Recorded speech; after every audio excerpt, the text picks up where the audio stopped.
Magandang hapon mga kaibigan, update po muli tayo sa lagay ng ating panahon, no? Ngayong hapon po magagabi po ng Sabado. Pero bago tayo magpatuloy, palike and subscribe po muna and pahit rin po ng notification bell. Maraming salamat po mga kaibigan. Ang Sypnosis pa rin po natin ngayon, patuloy pa rin po natin binabantayan. Ito nga po nga hanging habagat or southwest monsoon na nagkakaroon po ng apekto or naapektuhan po nito ang ilang bahagi po ng western section po ng Luzon, kasama na po ang Visayas mga kaibigan. Pangungunahan ko na po kayo asop na wala naman tayong binabantayan na sama ng panahon or bagyo sa loob at labas ng Philippine Area of Responsibility. Pero napapansin po ninyo sa ilang bahagi ng ating bansa, Luzon, Visayas at Mindanao ay nagkakaroon po ng pag-ulan.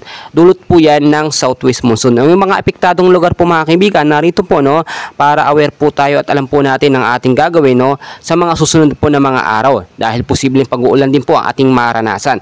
Sa area po ng Batanes, kasama na po ang Dabuyan Island, Ilocos Region, Occidental Mindoro at Palawan. Maulap po na kalangitan ng mararanasan dyan with isolated rain showers at thunderstorm po pagdating sa gabi. No? So impact po nito, posibleng pagbabaha no, sa mababang lugar kapag ka nagkaroon po ng patuloy at malakas po na pag-ulan at landslide naman po doon po sa mga landslide prone area.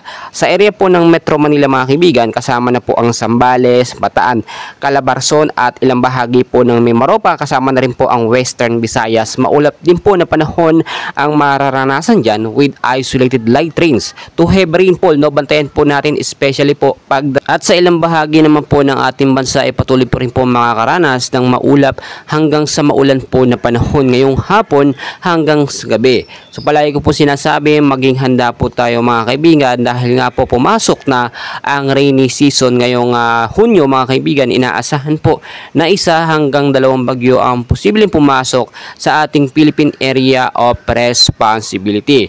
So itong hanging habagat ay maituturing po natin na parang kasing lakas din po ng bagyo minsan dahil madalas po itong nagpapaulan, madalas po sa umaga no, hanggang sa hapon po mga kaibigan. Kaya lagi ko pinapaalala kung kayo po ay lalabas sa inyong mga bahay ay ugalingin po magdala ng payong jacket kapote.